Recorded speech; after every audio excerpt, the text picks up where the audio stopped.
दोस्तों अपनी यूपीएससी की तैयारी में नोट्स ऐसे बनाओ, खास करके ज्योग्राफी में मैपिंग का यूज करके, ताकि वो आपके देखने में ही वो आपके माइंड में पूरा रिकॉल हो। यहां पर देखिए भारत के भौतिक स्वरूप को लिखा है, फिर उसको देखो कितना अच्छा भारत के भौतिक स्वरूप को मैंने यहां पर मैपिंग बना दिया। ऐसे हिमालय के पर्वत क्षेत्र को, उत्तर का मैदान हो गया, मरुस्थल का मैदान, प्रायद्वीपीय क्षेत्र को देखो कितना अच्छा बनाया, ताकि वो देखने से ही रिवीजन हो जाएगा कि इसका फैलाव कहां। फिर तटवर्ती क्षेत्र को यहां पर बना दिया है, तो कितना अच्छा इससे मार्क्स मिलता है। और उसी तरह देखो आगे भी कितना अच्छा मैपिंग बेस्ड बनाया, क्योंकि देखो होता क्या है ना, जब हम अपने टॉपिक को या अपने नोट्स को जब रिवीजन करते हैं तो उसको हमको किताबी लैंग्वेज में ना लिख करके अपने लैंग्वेज में जब लिखते हैं ना, और ऐसे मैपिंग का यूज करके, तो वो देखने से ही तुरंत याद होता है और लॉन्ग टर्म तक ये याद आता है, रटने की आवश्यकता नहीं होती। जैसे कि यहां पर देखो नीचे कैमरा करके हम आपको दिखाते हैं, जैसे कि देखो यहां पर हिमालय के क्षेत्र को यहां पर बता दिया है। जैसे ये महान हिमालय हो गया तो रेड से ये दर्शा दिया, लघु हिमालय बता दिया, शिवालय शिवालिक उसके नीचे, तो कितना अच्छा ये होता है। फिर देखो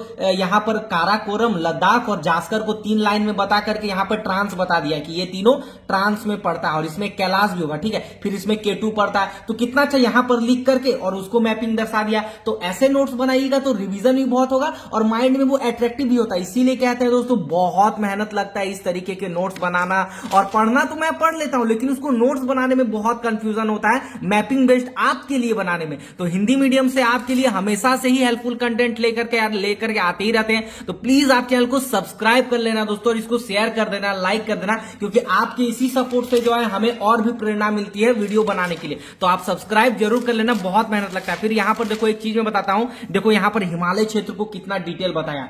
आप लोगों को कंफ्यूजन होता है ना कि महान हिमालय कहां है, मध्य हिमालय कहां है, शिवालिक। तो देखो जैसे ये वाला आपको हो गया ट्रांस हो गया, फिर ये यहां से जितना लाइन गया है ब्लू कलर का, नीला कलर का, ये महान हिमालय जिसको ग्रेटर भी बोलते हैं। उसके बाद नीचे में आपका मध्य हिमालय हो गया, फिर उसका नीचे शिवालिक। तो यहां पर देखो महान हिमालय में पहाड़ों को कितना अच्छा दर्शा दिया, जैसे यहां पर कंचनजंगा है, यहां पर माउंट एवरेस्ट है, यहां पर मसालू है, अन्नपूर्णा है, धौलागिरी है, कामेत है, कितना अच्छा यहां पर दर्शा दिया है ताकि वो माइंड में आपका रिकॉल हो। फिर मध्य हिमालय के नीचे देखो यहां पर पीर पंजाल है, धौलागिरी है, नागाटिबा है, कुमाऊं है, और भी सारा देखो, जैसे कि इसमें जैसे कि लद्दाख में आपका केटू पड़ता है, ऑक्सटीन। तो इसको कितना अच्छा भी हम रिवीजन करने वाले। फिर यहां पर देखो गोंडवाना और यूरेशिया को कितना अच्छा यहां पर मैंने दर्शाया है ताकि आप उसको रिवीजन कर सके, है ना। फिर यहां पर देखो जैसे यूरेशिया प्लेट और इंडियन प्लेट जब एक दूसरे से टकराए तो उभरा, फिर हिमालय बना 65 मिलियन वर्ष पूर्व, है ना, संघात के कारण। तो ये सब प्रीलिम्स और मेंस में भी कितना अच्छा आप दर्शा करके अपने पीसीएस और यूपीएससी एग्जाम में एक अच्छा मार्क्स पा सकते हैं। इसीलिए चैनल को आप सब्सक्राइब कर लेना,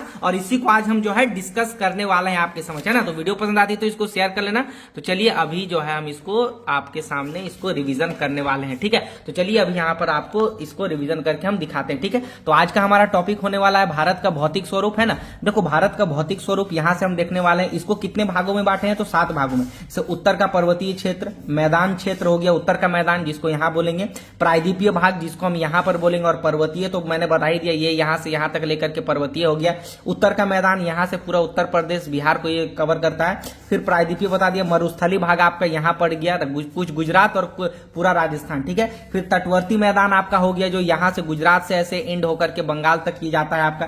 फिर द्वीप समूह हो गया, आपको पता ही है। तो कितना अच्छा मैपिंग बता दिया ताकि माइंड में वो पहले आपको रिवीजन हो जाए। फिर यहां देखिए मैंने भारत के उत्तर पर्वतीय क्षेत्र को कितने भागों में बांट करके यहां पर फिर मैपिंग थ्रू भी दर्शा दिया है। जैसे उत्तर भारत का पर्वतीय क्षेत्र जिसमें ट्रांस हिमालय आता है पहला, उसमें क्या क्या आ जाएगा, एक काराकोरम हो जाएगा, एक लद्दाख हो जाएगा, एक जास्कर हो जाएगा। इसमें कैलाश भी आता है लेकिन उसको हमको उतना नहीं पढ़ना है, ठीक है। फिर इसके उत्तर का पर्वतीय भाग में एक महान हिमालय आ जाएगा जिसको हिमाद्री भी बोलते हैं, ठीक है। उसके बाद मध्य हिमालय आ जाएगा जिसको लघु हिमालय बोलते हैं, इसको दीर्घ हिमालय भी बोलते हैं, याद रखना, ठीक है। फिर उसके नीचे आ जाएगा शिवालिक, और यहां पर उसको चलिए मैपिंग थ्रू यहां पर पढ़ते हैं, ठीक है। तो बहुत अच्छा मैपिंग कंटेंट देते हैं, तो आप सब्सक्राइब जरूर कर लेना। फिर यहां पर देखो जैसे ट्रांस हिमालय हो गया, ठीक है। तो ट्रांस हिमालय में जैसे यहां पर एक आपका काराकोरम हो जाएगा, एक आपका लद्दाख ये हो जाएगा, और इसके नीचे आपका जास्कर हो जाएगा। ये तीनों जो है ट्रांस हिमालय में आपका पड़ता है, जो कि आपका 65 मिलियन वर्ष पूर्व बना था, ठीक है। अच्छा याद रखना, इसी काराकोरम श्रेणी में जो है आपका केटू गोंडविन ऑस्टिन है, ठीक है,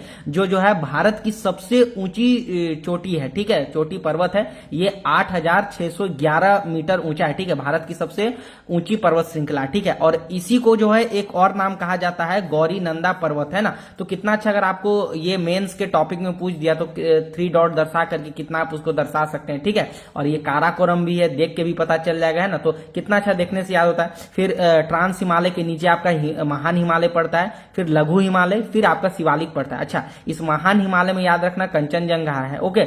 इसके बारे में भी कंफ्यूजन नहीं होना, अभी यहां पर बताएंगे, ठीक है। अच्छा, याद रखना नोट, केटू भारत की सबसे ऊंची चोटी है जो कि ट्रांस हिमालय क्षेत्र में स्थित है। अच्छा, यहां पर एक हो जाएगा आपका कंचनजंगा, ठीक है। ये थोड़ा सा मिस्टेक हो गया था, कंचनजंगा, ठीक है, ओके। यहां पर थोड़ा ध्यान दीजिएगा, कंचनजंगा, राइट। यहां पर इसको भी लिख देते हैं, यहां पर कंचनजंगा, ठीक है। तो आप यहां पर याद रखिएगा केटू, केटू भारत की सबसे ऊंची चोटी है जो कि ट्रांस हिमालय में स्थित है, और कंचनजंगा महान हिमालय की सबसे ऊंची चोटी है तथा भारत की दूसरी सबसे ऊंची चोटी सिक्किम में है, ठीक है। याद रखना, ट्रांस हिमालय की सबसे ऊंची चोटी आपका कौन है? केटू गॉडविन ऑस्टिन है, जो भारत की सबसे ऊंची चोटी है। अगर महान हिमालय की सबसे ऊंची चोटी पूछ दिया तो वो आपका कंचनजंगा है और भारत की दूसरी, ठीक है। चलिए यहां पर महान हिमालय के बारे में पढ़ते हैं, इसके बारे में। तो इसमें आपका उत्तराखंड में नंदा देवी पड़ता है, इसके पश्चिम साइड में नंगा पर्वत पड़ता है, सबसे पश्चिमी महान हिमालय का ये क्षेत्र पड़ता है। उसके बाद इसी में कंचनजंगा आपका पड़ता है, ठीक है, कंचनजंगा होगा, ठीक है। और इसी में आपका माउंट एवरेस्ट पड़ता है, जो भारत की जो विश्व की सबसे ऊंची चोटी आपका पड़ता है, ठीक है। तो कंफ्यूजन नहीं होना है, अगर भारत की सबसे ऊंची चोटी पूछेगा तो केटू गॉडविन ऑस्टिन होगा, महान हिमालय की सबसे ऊंची चोटी कंचनजंगा में जो ये पड़ता है, और भारत की दूसरी, और विश्व की सबसे ऊंची चोटी आपका माउंट एवरेस्ट जो कि 8,848 मीटर आपका पड़ता है। अच्छा, और महान हिमालय का सबसे पूर्वी भाग पूछेगा तो नामचा बरवा पर्वत होगा, ये सबसे पूर्वी हिमालय का क्षेत्र है, ठीक है। तो कंफ्यूजन आपको नहीं होना, ठीक है। फिर मध्य हिमालय के क्षेत्र को पढ़ते हैं। अच्छा, मध्य हिमालय बहुत सारी छोटी छोटी इकाइयों में बटा हुआ है, जैसे इसमें आपका पड़ेगा पीर पंजाल श्रेणी पड़ जाएगा, इसमें आपका धौलाधार पर्वत श्रेणी पड़ जाएगा, फिर महाभारत श्रेणी इसमें पड़ जाएगा जो कि नेपाल में पड़ता है। और डिटेल इसके बारे में हम यहां पढ़ने वाले हैं, तो ज्यादा आप कंफ्यूजन नहीं होना, इसमें आपका सारा क्लियर हो जाएगा, ठीक है। तो ये हो गया आपका। और उसके बाद शिवालिक में पढ़ते हैं, तो शिवालिक के नीचे आपका नीचे गंगा का मैदान क्षेत्र होता है, ठीक है, इसके नीचे यही इंपॉर्टेंट है, ठीक है। ट्रांस हिमालय को थोड़ा सा हम देख लेते हैं। हिमालय से पहले इसका जो है निर्माण हुआ था, इसको 4 प्रमुख श्रेणी में बांटा गया है, एक कैलाश, एक काराकोरम, एक लद्दाख और एक जास्कर, ठीक है। अच्छा, काराकोरम श्रेणी में थोड़ा हम पढ़ लेते हैं। ट्रांस हिमालय की सबसे उत्तरी श्रेणी ये है, भारत की सबसे ऊंची चोटी केटू गॉडविन ऑस्टिन इसी में है। अच्छा, काराकोरम की 4 प्रमुख श्रेणी जो हिमनद जो ग्लेशियर है वो क्या क्या है? एक सियाचिन है जो कि 72 किलोमीटर तक है, बाल्टोरा है जो कि 58 किलोमीटर तक, बैफो है जो कि 60 किलोमीटर तक, और हिस्पर है जो कि 61 किलोमीटर तक, ठीक है। देन आते हैं हम लद्दाख श्रेणी को थोड़ा हम पढ़ लेते हैं। तो लद्दाख श्रेणी विश्व की सबसे बड़ी ढाल वाली चोटी श्रेणी है ये। अच्छा, याद रखना राकापोसी लद्दाख में ही, इस श्रेणी में ही स्थित है। अच्छा, लद्दाख श्रेणी दक्षिण पूर्व की ओर कैलाश श्रेणी के रूप में स्थित है, ठीक है। अच्छा, यह श्रेणी सिंधु नदी और इसका सहायक श्योक नदी के बीच जल विभाजक का ये जो है कार्य करता है, याद रखना ये श्रेणी, ठीक है। अच्छा, उसके बाद जास्कर श्रेणी में हम आते हैं। ट्रांस हिमालय की सबसे दक्षिणतम ये श्रेणी आपका पड़ता है, जो कि मैंने बताया था। यहाँ पर देखो मैपिंग थ्रू भी आप इसको समझ सकते हैं, सबसे दक्षिणी श्रेणी ये पड़ता है, ठीक है, ट्रांस हिमालय का। तो सबसे दक्षिणतम ये पड़ता है, और सबसे ऊंची चोटी इसका पड़ता है नंगा पर्वत पड़ता है, याद रखना है ना। नंगा इसीलिए कहा जाता है ना क्योंकि यहाँ पर जो है उतना पेड़ पौधा वगैरह पाया नहीं जाता है, ठीक है ना। उसके बाद लद्दाख और जास्कर श्रेणियों के बीच से ही जो है सिंधु नदी ये बहता है, ठीक है। लद्दाख और जास्कर श्रेणियों के बीच से ही सिंधु नदी पड़ता है। ये आपके प्रीलिम से भी पूछ सकता है, जैसे कि ये देखो, ये आपका लद्दाख श्रेणी हो गया और ये जास्कर हो गया, और यहीं से पार हुआ है हमारा सिंधु नदी तंत्र, ठीक है, या गया हुआ है। तो ये आपको प्रीलिम्स में भी घुमाने के लिए पूछ सकता है, तो मैपिंग थ्रू कितना इसको अच्छा याद कर सकते हैं। फिर महान हिमालय क्षेत्र को पढ़ेंगे, तो बृहद या हिमाद्री भी इसको कहते हैं, ठीक है। विस्तार पूछ लिया इसका, तो ये आपका पड़ता है नंगा पर्वत से लेकर के नामचा पर्वत तक ये पड़ता है महान हिमालय, ठीक है, याद रखना। ओके, महान हिमालय यही तो बताए थे ना आपका, ये क्या रहा महान हिमालय, ये आपका इधर नंगा पर्वत और ये आपका नामचा बरवा इधर है, ठीक है। तो यहीं तक पड़ता है, वही इसमें लिखा हुआ था, ठीक है। तो ये हो गया। विश्व की सर्वाधिक ऊंची चोटी की बात करें तो इसी में पड़ता है, महान हिमालय में पड़ता है। जैसे माउंट एवरेस्ट जो कि 8,848 मीटर ऊंचाई इसी में है। कंचनजंगा हो गया, ये 8,556 मीटर इसी में पड़ता है, महान हिमालय में। आपका मकालू हो जाएगा तो 8,481 मीटर इसी में पड़ता है आपका। धौलावीरा भी इसी में पड़ता है, 8172। अन्नपूर्णा 8076 मीटर आपका हो गया, नंदा देवी हो गया, नामचा बरवा हो गया, सब इसी में पड़ता है। ठीक है, याद रखना, बहुत इंपॉर्टेंट है, इसको प्रीलिम्स में पूछता है क्योंकि नदी तंत्र से तो बहुत पूछा जाता है। अच्छा, महान हिमालय की बात करें तो कुल लंबाई इसका 2500 किलोमीटर है, औसत ऊंचाई 6100 मीटर है और चौड़ाई की बात करें तो 25 किलोमीटर है। ठीक है, अच्छा, महान हिमालय और लघु हिमालय के बीच मुख्य सेंट्रल थ्रस्ट स्थित है जो कि एक दूसरे को अलग करता है। ठीक है, इसको याद कर लेना है ना।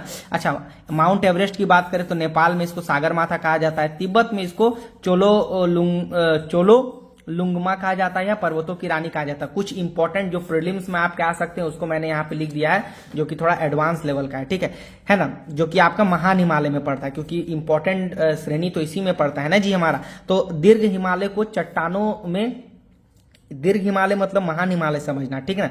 दीर्घ हिमालय की चट्टानों में आग्नेय तथा परिवर्तित चट्टानों प्रमुख रूप से पाई जाती है जिसमें ग्रेनाइट आपका सीस्ट हो जाएगा और नाइस हो जाएगा। फिर इसके आधार तल में क्या क्या पाया जाता है, आर्कियन चट्टान पाई जाती है महान हिमालय। ठीक है, अच्छा, दीर्घ या महान हिमालय एक जो है संगलन श्रेणी यानी कॉन्टिग्यूअस रेंज के रूप में पाया जाता है। ठीक है, इस श्रेणी के दर्रे पास बहुत कम है, इस श्रेणी में जो दर्रा होता है वो बहुत कम है। ठीक है, अच्छा, लघु हिमालय तथा शिवालिक पर्वतों की तुलना में वर्षा यहाँ पे कम होता है। ठीक है, लेकिन भौतिक अपक्षय की तुलनात्मक से अधिक है, यानी कि लेकिन भौतिक अपक्षय तुलनात्मक रूप से अधिक है यहाँ पे। ठीक है, अच्छा, उसके बाद देखते हैं लघु हिमालय या मध्य हिमालय की तुलना में दीर्घ हिमालय या महान हिमालय में अपर्दन यहाँ पे कम होता है महान हिमालय में। ठीक है, इन दोनों से। ठीक है, अच्छा, ऊंचाई के कारण दीर्घ या महान हिमालय में वनों का क्षेत्रफल भी कम पाया जाता है, इसीलिए ना इसमें नंगा पर्वत पाया जाता है ना। अच्छा, लघु या मध्य हिमालय के बारे में थोड़ा पढ़ते हैं तो इसका चौड़ाई 80 किलोमीटर हो जाएगा, ऊंचाई 1300 से लेकर के आपका 1500 मीटर तक ये आपका पड़ेगा। ठीक है, अच्छा, महान हिमालय के दक्षिण में और शिवालिक के उत्तर में इसका विस्तार है। ठीक है, याद रखना। अच्छा, इसके अंतर्गत श्रेणियां जो आती है वो पीर पंजाल हो गया, इंपॉर्टेंट है, याद रखना, जो जम्मू कश्मीर में पड़ता है। धौलाधार आपका हिमाचल प्रदेश में आपका पड़ता है। उसके बाद नाग टिब्बा हो गया जो कि उत्तराखंड में, कुमाऊं आपका उत्तराखंड में, महाभारत आपका नेपाल में। प्रीलिम्स में पूछ सकता है घुमाने के लिए, याद कर लेना इसका। अच्छा, लघु हिमालय तथा महान हिमालय के बीच कई घाटियां का निर्माण हुआ है जिसमें जो है प्रमुख है कश्मीर घाटी, कुल्लू कांगड़ा घाटी, आप काठमांडू घाटी, ये तो आपका कश्मीर में, कुल्लू कांगड़ा ये आपका हिमाचल में, काठमांडू नेपाल में पड़ता है। ठीक है, ये तो आपको पता ही होगा। ठीक है, अच्छा, लघु हिमालय पर्यटन के रूप में भी प्रमुख है, जैसे कुल्लू, मनाली, डलहौजी, धर्मशाला, शिमला, अल्मोड़ा हो गया, मसूरी, चमोली हो गया, है ना, तो ये सब होता है। अच्छा, इसके श्रेणियों के ढाल जो है शीतोष्ण घास के मैदान पाए जाते हैं, इंपॉर्टेंट है, याद रखना किसके, तो लघु या मध्य हिमालय में ढाल में, जैसे कि आपका जम्मू कश्मीर में इस घास के मैदान को गुलमर्गा, सोनमार्ग, मर्ग कहते हैं। उत्तराखंड में इसको बुग्याल और या प्यारा कहते हैं। ठीक है, याद रखना है ना। उसके बाद आते हैं लघु हिमालय जो है जीवाश्म रहित परतदार या परिवर्तित चट्टाने पाई जाती, मतलब जीवाश्म रहित जिसमें जीवाश्म नहीं पाया जाता लघु हिमालय में। ठीक है, यानी कि मध्य हिमालय में। ठीक है, प्रमुख चट्टाने इसमें जो हिमालय की जो पाई जाती है स्लेट, चूना पत्थर, क्वार्ट्ज एक आपका हो जाएगा। ठीक है, अच्छा, लघु हिमालय के दक्षिणी सीमांत पर जो है ऑटोकोथनस चट्टाने पाई जाती है। ठीक है, जो अपर पोलोजोइक से लेकर के इयोसिन चट्टाने से बनी हुई है। ठीक है, ये एक काल है। ठीक है, इसी में ये बना था। ठीक है, अच्छा, इसमें कहीं कहीं जो है ज्वालामुखी चट्टान भी पाई जाती है आपका लघु या मध्य हिमालय में। अच्छा, उसके बाद भारी मात्रा में वनों की कटाई के कारण नगरीकरण हुआ, नगरीकरण के कारण जो है इस प्रदेश में बड़े पैमानों पर जो है अपर्दन हो रहा है। ठीक है, इसको मेंस में भी आप लिख सकते हैं। शिवालिक हिमालय में थोड़ा सा देख लेते हैं जिसको बाह्य हिमालय भी बोलते हैं। लघु हिमालय के दक्षिण में स्थित है, शिवालिक और लघु हिमालय के बीच स्थित घाटियों को जो है पश्चिम में दून कहा जाता है। ठीक है, जैसे कि देहरादून, कोटली दून, पाटली दून हो गया, और पूर्व में हरिद्वार कहा जाता है, इससे हरिद्वार हो गया, है ना। अच्छा, ये तो आपका इसमें भी पूछ सकता है, इंटरव्यू में भी पूछ सकता है। ठीक है, अच्छा, शिवालिक को जो है जम्मू कश्मीर में जो है कश्मीर की पहाड़ियां तथा अरुणाचल प्रदेश में डाफला हो गया, मीरी हो गया, अबोर हो गया और मिसमी की पहाड़ी कहा जाता है। ठीक है, याद रखना, बहुत ज्यादा इंपॉर्टेंट है और बहुत इंपॉर्टेंट है आज का ये, इसको देख लेना, बहुत अच्छा माइंड ये क्लियर होगा, है ना। इसको लिख करके आप कहीं दीवार में भी साट लेना। देखो, ये जो पीला वाला है ये आपका ट्रांस हिमालय है पूरा। ठीक है, उसके नीचे ये ब्लू वाला आपका महान हिमालय है जिसको ग्रेटर हिमालय भी बोलते हैं। नीचे वाले को हम बोलते हैं मध्य हिमालय बोलते हैं, जिसको लघु हिमालय भी बोलते हैं, और उसके नीचे शिवालिक हिमालय। देखो, पहले देखते हैं आपका ट्रांस हिमालय। तो ट्रांस हिमालय में आपका पड़ता है लद्दाख श्रेणी आपका पड़ जाता है। एक आपका ये नीचे वाला, सॉरी पहले आपका पड़ेगा काराकोरम श्रेणी, उसके नीचे वाला आपका लद्दाख श्रेणी, उसके नीचे वाला जास्कर, और आपका काराकोरम श्रेणी में क्या क्या पड़ेगा, बाल्टोरा पड़ जाएगा, उसके बाद आपका हो जाएगा K2, ये तो मैंने बता ही दिया। उसके बाद आपका काराकोरम में फिर आपका एक पड़ेगा बेफो पड़ेगा, फिर काराकोरम में आपका हिस्पर पड़ेगा। मैपिंग थ्रू कितना अच्छा याद कर सकते हैं। फिर आपका लद्दाख श्रेणी ये हो गया, लद्दाख श्रेणी में आपका राकापोसी पड़ जाएगा जो मैंने बताया अभी। जास्कर श्रेणी में आपका क्या पड़ जाएगा भाई, तो नंगा पर्वत पड़ जाएगा, याद रखना, ठीक है। ओके, फिर यहां पर आते हैं महान हिमालय में आते हैं, ठीक है। महान हिमालय में आते हैं, थोड़ा याद रखना। महान हिमालय देखो यहां से लेकर के पूरा यहां तक फैला हुआ है, अरुणाचल तक। इसमें क्या क्या आता है, कामेत आता है, ठीक है, जो कि उत्तराखंड में पड़ता है। उसके बाद नंदा देवी आता है, एक आपका धौलागिरी आ गया, उसके बाद अन्नपूर्णा आ गया, उसके बाद मसालू आ गया, मनसालू आ गया, फिर आपका माउंट एवरेस्ट आ गया 8,848 मीटर, फिर कंचनजंगा आ गया महान हिमालय के क्षेत्र में। नामचा बरवा भी आपका महान हिमालय में आता है। और जो ये मध्य हिमालय है ना, जिसको हम मध्य हिमालय बोलते हैं, ये टूटा टूटा, देख लो, टूटा टूटा टूटा टूटा टूटा टूटा श्रेणी में। और इसमें क्या आ जाएगा, इसमें पीर पंजाल आ जाएगा, फिर उसके बाद धौलागिरी आ जाएगा, फिर इसमें नाग टिब्बा आ जाएगा और एक कुमाऊं आ जाएगा, है ना। श्रृंखलाएं यहां तक फैली हुई है। अच्छा याद रखना नोट, काराकोरम, लद्दाख, जास्कर, कैलाश, ये ट्रांस हिमालय के क्षेत्र में पड़ता है। तो कितना अच्छा मैपिंग थ्रू इसको देख करके हम रिवीजन कर सकते हैं ताकि माइंड में अच्छा भी हो। आज के अंतिम और लास्ट टॉपिक, जैसे हिमालय पर्वत का निर्माण कैसे हुआ, तो इधर यूरेशिया प्लेट था जिसको अंगारा लैंड और इसको गोंडवाना लैंड इसको बोलते थे। तो दोनों आपस में टकराया तो 65 मिलियन वर्ष पूर्व जो है भारतीय यूरेशिया प्लेटों एक दूसरे, आपका पूर्व भारतीय एवं यूरेशिया प्लेट की एक दूसरे से क्या हुआ, संघात हुआ, जिसको कॉलिजन भी बोलते हैं, ठीक है। अब इससे उत्पन्न हुआ जिससे जो है हिमालय पर्वत का निर्माण हो। यहाँ बहुत अच्छे से आप देख सकते हैं, जैसे ये पूरा प्लेट है, यहाँ पर इंडियन प्लेट यहाँ से फोर्स लगा है, यहाँ से यूरेशिया प्लेट यहाँ से फोर्स लगा है। जब एक दूसरे से दबा तब ये उठा और इसी से जो है हिमालय पर्वत का निर्माण हुआ। तो कितना बेस्ट टॉपिक तरीके से आज मैंने आपको पूरे उत्तर हिमालय क्षेत्र को मैंने आपको दर्शाया मैपिंग थ्रू। तो दोस्तों बहुत मेहनत लगती है इस तरीके के वीडियो बनाने में और लिखने में भी, तो आप चैनल को सब्सक्राइब कर लेना इसी तरह के नेक्स्ट टॉपिक और के लिए, ताकि हम आपके लिए history, polity, geography, art and culture सारा यूपीएससी का हिंदी मीडियम से आपको कवर करवा सकें। एंड सब्सक्राइब कर लेना दोस्तों। मिलते हैं नेक्स्ट वीडियो में, तब तक आप अपनी पढ़ाई को कंटिन्यू रखिए। वीडियो पसंद आती है लाइक कर लेना एंड सब्सक्राइब तो जरूर कर लेना। मिलते हैं नेक्स्ट वीडियो में। ओके, पढ़ाई को कंटिन्यू रखो।